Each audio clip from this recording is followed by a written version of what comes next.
Vous savez, aujourd'hui, il y a beaucoup de chrétiens et de chrétiennes qui s'interrogent au sujet de leur vie spirituelle. Parfois, ils ne savent pas ce qui se passe. Ils s'interrogent. D'aucuns ne comprennent pas pourquoi est-ce que depuis qu'ils se sont donnés à Dieu, depuis qu'ils sont dans l'église, depuis qu'ils ont du moins accepté le Seigneur, il y a des choses qu'ils ne maîtrisent pas. Alléluia. Et bien aimé, vous devez savoir une chose. Cela crée ce qu'on appelle une certaine confusion. Cela crée une confusion. La Bible dit que qui est en Christ ne sera point. Alors, quand nous sommes chrétiens, quand nous sommes enfants de Dieu, bien aimé, voici ce que vous devez retenir. Aucune confusion ne doit arriver dans la vie d'un enfant de Dieu. Est-ce que nous sommes d'accord? Quand nous sommes enfants de Dieu, la confusion n'est pas notre partage. Ça veut dire qu'un enfant de Dieu ne doit pas se retrouver dans une situation où il passe le temps à s'interroger et il n'a aucune réponse. Regardons Romains 10 au verset 11. Romains 10, verset 11, il est écrit: quiconque croit en lui ne sera point confus. Reprends. Quiconque croit en lui ne sera point confus. Quiconque croit en lui ne sera point. Hein? Lui là, il s'agit de qui? Donc reprends et tu mets le nom de Jésus pour que les gens comprennent bien.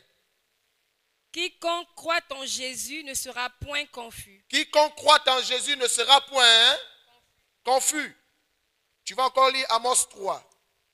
Amos 3, verset 7, il est écrit: car le Seigneur, l'Éternel, ne fait rien sans avoir révélé son secret à ses serviteurs les prophètes. Reprends encore. Car le Seigneur, oui, l'Éternel, ne fait rien sans avoir révélé son secret à ses serviteurs les prophètes. Car le Seigneur ne fait rien sans avoir révélé son secret à ses serviteurs les prophètes. Est-ce que Dieu fait quelque chose sans se révéler à ses prophètes? Peut-être tu vas te dire ici, quand on parle de prophète, tu vas dire, est-ce que moi je suis prophète? Dis avec moi, je suis prophète. Parce que la Bible dit clairement dans Acte 2, les versets 17 et 18, qu'est-ce qui est écrit? Acte 2, 17. Dans les derniers jours, Dieu dit, qui dit? Dans les derniers jours, dit Dieu, je répandrai de mon esprit sur toute chair. Vos fils et vos filles prophétiseront. Vos fils et vos filles feront quoi? Prophétiseront. Donc ceux qui vont prophétiser, c'est qui? Nos filles et vos filles. Continue. Vos jeunes gens auront des visions. Oui. Et vos vieillards auront des songes. D'accord. Oui. Sur mes serviteurs et sur mes servantes. Dans ces jours-là. Je répandrai de mon esprit et ils prophétiseront. Amen. Amen. Asseyez-vous. Donc vous voyez que le problème de prophète est un problème qui est résolu. Alléluia. Tout celui qui est enfant de Dieu, qui a reçu l'Esprit de Dieu, qui est le Saint-Esprit, il a l'esprit du prophète. Alléluia. Donc, vous devez savoir une chose, bien aimée. Nous avons commencé par dire, quiconque croit en Christ ne sera point confus. Donc, si tu es chrétien, chrétienne, enfant de Dieu, la confusion ne doit pas être ton partage. Tu ne dois pas te retrouver dans des interrogations sans fin. Alléluia. Dis avec moi, ce n'est pas possible. Jérémie 33, verset 3. Invoque-moi et je te répondrai, et je t'annoncerai de grandes choses, des choses cachées que tu ne connais pas. Invoque-moi et je te répondrai, je t'annoncerai de grandes choses, des choses cachées que tu ne connais. Hein? Bon, Dieu dit, si nous l'invoquons, amen, il va nous montrer quoi? Bon, si Dieu nous montre les choses cachées, comment toi tu es encore dans une situation d'interrogation sans fin? Parce que Dieu dit, celui qui croit en Christ, il ne sera pas confus. Alléluia. Parce qu'il dit, il ne fait rien sans avoir averti ses serviteurs, les prophètes. Bien-aimé, quand tu es enfant de Dieu et que tu as reçu l'Esprit de Dieu, tu as l'esprit du prophète. Donc, Dieu ne va rien faire sur ta vie sans qu'il ne vienne t'avertir. Ce n'est pas possible. Si Dieu le fait, prends Dieu au mot en lui disant, Seigneur, tu as dit tu ne fais rien sans révéler. Alléluia. Et il te dit dans Jérémie 33 au verset 3, il dit, invoque-moi dans la détresse, je te montrerai des grandes choses, des choses cachées que tu ne connais pas. Ça veut dire que quand nous sommes enfants de Dieu, s'il survient une chose dont nous ne maîtrisons pas la nature, alléluia, nous devons simplement demander à Dieu, mais ça c'est quoi? Et le Seigneur va nous répondre, parce qu'il a dit, je te montrerai des choses cachées que tu ne connais pas. Si une chose arrive dans ta vie et tu estimes que cette chose est étrange, tu as le droit de dire à Dieu, qu'est-ce qui se passe à ce niveau? Alléluia. Tu l'invoques et il te répond. Et comme Dieu sait qu'il répond à ses enfants, tu n'es plus dans la confusion. Donc, les chrétiens qui sont tous les jours en train de s'interroger, je ne comprends pas, demande à cette personne, est-ce que réellement tu as cru en Christ? Est-ce que tu es en Christ? Alléluia. Celui qui a accepté Jésus ne peut pas dire, qu'est-ce qui m'arrive? Qu'est-ce qui m'arrive? Et pourtant je prie. Tu n'as pas accepté Jésus. Quiconque croit en lui, ici il s'agit d'avoir la foi. Celui qui a la foi en Dieu, alléluia, il ne peut pas être confus. Parce que la parole est là. Dieu ne fait rien sans nous avertir. Et s'il arrive quelque chose qu'on ne maîtrise pas, qu'on ne sait pas, Dieu dit, invoque-moi et je vais te montrer. Dis-moi, quand Dieu t'a déjà montré une chose, tu es encore confus? Maintenant, d'où vient la qualité des chrétiens? Ça, c'est le diable qui est en train de faire ça dans l'église. Il est en train de nous mélanger pour qu'on se dise qu'effectivement, on peut dans des situations, on ne sait pas ce qui nous arrive. Dis avec moi, ce n'est pas vrai. Oui, bien aimé, il faut que l'évangile soit bien distinct. L'heure est arrivée où on a besoin de faire la distinction entre ceux qui sont enfants de Dieu et ceux qui ne le sont pas. Parce qu'on est fatigué, on est dans un mélange, on est maintenant tous, c'est-à-dire qu'on nous caricature de la même façon. Alléluia. Tu vas voir quelqu'un qui te dit je suis chrétien, mais il vit la confusion. Ce n'est pas possible. Parce que quand ils font comme ça, on a maintenant l'impression que effectivement, les chrétiens, c'est des gens qui sont confus. Je ne suis pas confus. Alléluia.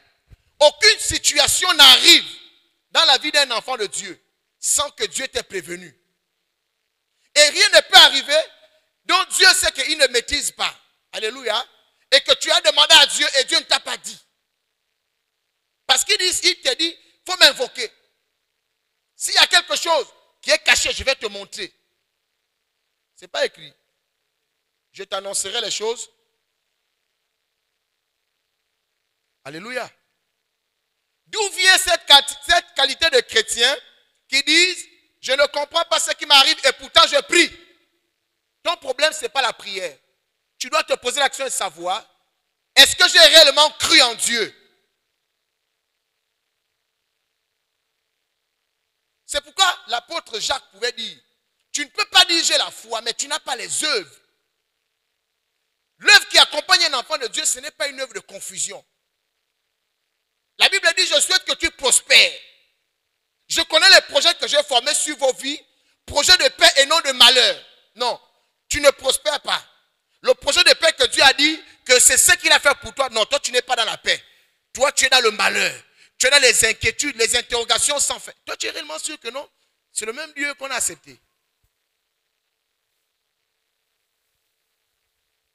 Alléluia. Oui, oui, oui. Bien, mais il faut que les choses soient claires. Parce qu'on voit tellement, à un moment donné, ça fatigue et ça énerve. Ça énerve de voir que pendant qu'on veut faire les choses en qualité d'enfant de Dieu, je comprends pourquoi le Seigneur dit la création attend avec un ardent désir la révélation des fils. Parce que tellement on est mélangé qu'on a l'impression que ceux qui vont se plaindre en tant que chrétiens, on dit oui, effectivement, ce sont les chrétiens. Non, non, non, non, non. Il faut que ceux qui ne connaissent pas Christ sachent maintenant à partir de ce soir, à partir de maintenant, un vrai enfant de Dieu, il n'est pas confondu. Il ne vit pas dans la confusion. Alléluia. Un vrai enfant de Dieu ne dit pas, qu'est-ce qui m'arrive? Qu'est-ce qui m'arrive? Soit, tu n'as pas fait ce que le Seigneur t'a demandé de faire. Quand il a dit, invoque-moi. Alléluia. Il faut invoquer, il faut aller chercher le Seigneur. Interroge Dieu. Seigneur, qu'est-ce qui se passe? Parce que vous savez, la parole de Dieu dit, quelque part dans Ésaïe, je crois 54 ou 53, un des deux chapitres, si l'on forme des complots contre vous, cela ne vient pas de moi. Alléluia. Donc ça veut dire que Dieu peut te dire qu'il y a des situations qui peuvent arriver. Amen. Là, ce n'est pas moi. Mais comment tu sauras ça? Parce que tu auras demandé à Dieu. Seigneur, qu'est-ce que je vois là? Ça, c'est quel système que je viens de voir là? Dieu va te dire, ah, mon petit, ça là, je ne connais pas. C'est un complot. Et comme tu sais que Dieu t'a donné l'autorité, la parole qui va s'appliquer maintenant, tu vas appliquer la parole qui dit, j'ai reçu l'autorité de marcher sur les serpents, les scorpions et sur toute la puissance de l'ennemi et rien ne pourra me nuire. Vrai ou faux? Mais comment tu as reçu cette autorité? Mais c'est toi qui as encore peur des démons, c'est toi qui as peur des sorciers. Alléluia. La Bible dit dans 1 Jean 5, 18, nous sommes enfants de Dieu. Si toutefois nous sommes engendrés par Dieu, le malin ne nous touche pas. Alléluia. Mais tu vois que tu as été touché. Amen. Mais tu veux venir faire comme si en fait tu ne sais pas pourquoi tu as été touché. Dis à ton voisin, il faut arrêter la sorcellerie. Oui, bien aimé. La Bible dit, si nous sommes engendrés par Dieu, en tant qu'enfants de Dieu, le malin ne nous touche pas. On va lire. Vous ne lisez pas. Vous avez dit, peut-être je suis en train d'inventer. 1 Jean 5, 18. Vrais enfants de Dieu. 1 Jean 5, 18, il est Oui. écrit. Nous savons que quiconque est né de Dieu Nous savons que quiconque est né de Dieu ne pêche point. ne pêche point. Mais celui qui est né de Dieu Mais celui qui est né de Dieu, se garde lui-même. il se garde comment? Il se garde lui-même. Et c'est quelqu'un d'autre qui le garde. Non. Il se garde lui-même. Continue. Et le malin ne le touche pas. Et le malin ne le touche pas. Qui a dit ça? Non, mais il y a des chrétiens, il est touché, il va te dire, il ne sait pas pourquoi on l'a touché.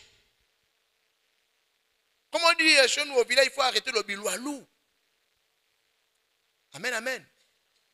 La Bible dit, si mon peuple, sur qui est invoqué mon nom, s'humilie et prie, recherche ma face et se détourne de ses mauvaises voies.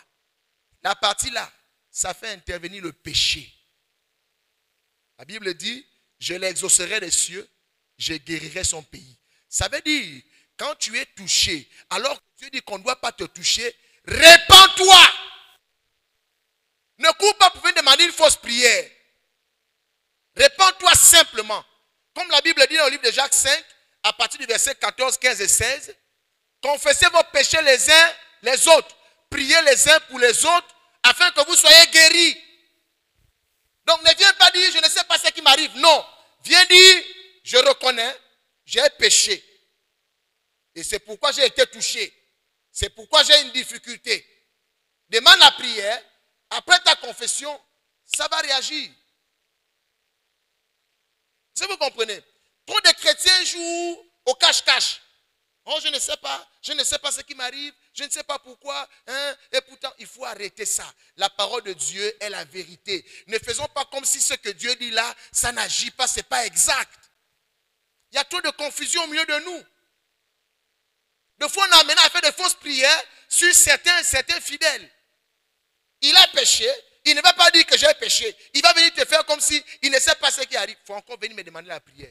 La prière que je vais faire dans le cœur là, je vais dire à Dieu, s'il a caché quelque chose, tu augmentes. De toute façon, ceux qui me connaissent, ils savent que si tu viens me trouver avec la ruse, tu demandes la prière et tu es dans la ruse, ça va augmenter.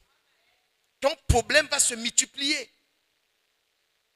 C'est pourquoi la Bible dit qu'Ananias est mort. Ne jouez pas avec les gens qui ont vraiment l'alliance avec Dieu. Ne viens pas au devant d'un homme de Dieu qui est vraiment dans l'alliance avec le Seigneur, dans la vérité. Et tu amènes ta tête de serpent. On va couper ça. Ah oui, oui, oui. Parce qu'on est fatigué. On a du mal. C'est-à-dire que l'œuvre de Dieu a du mal à avancer. Je ne sais pas ce qui arrive aux chrétiens. Je ne sais pas. Je sais que l'ennemi est à l'œuvre.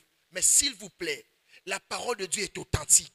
Gagnons en temps. Ce que Dieu dit là, c'est la vérité. On n'a pas besoin d'aller trop polémiquer. On a lu là. Dieu dit, c'est ça. Retrouvez l'intégralité de cet enseignement de l'apôtre Barak Israël sur notre chaîne YouTube Onction Ministry TV et surtout n'oubliez pas de vous abonner et de partager massivement.